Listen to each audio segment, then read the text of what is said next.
Hey guys, what's up? Welcome to topic 5. In this topic, I'm going to be explaining to you guys the light tab. Now we already know what the light tab is, which is these settings, but let's actually see how do we edit it in the asset editor.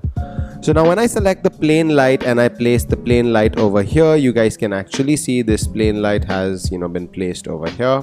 I can open up the asset editor and go into the light, and you can see we have the rectangular light over here, and that's basically how I can actually see that over here.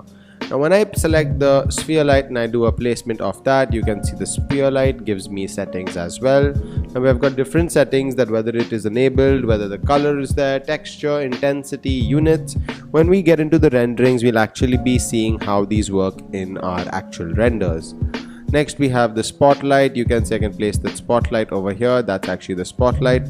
Similarly, all of them over here. Of course, the IES light is a file we need from outside. We have the Omni light. You can see that is the Omni light. Then we have the dome light. You can actually see this is how I place the dome light.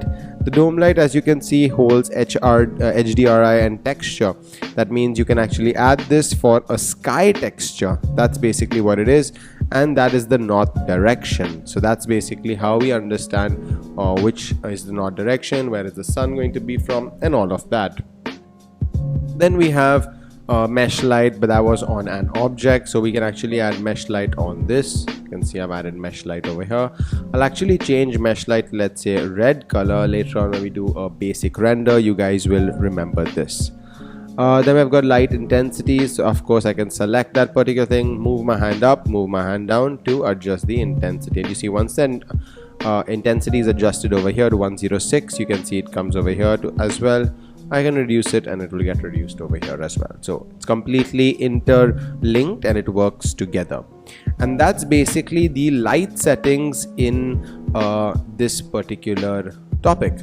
So that's it for this topic, guys. I'll see you guys in the next topic, which is our geometry.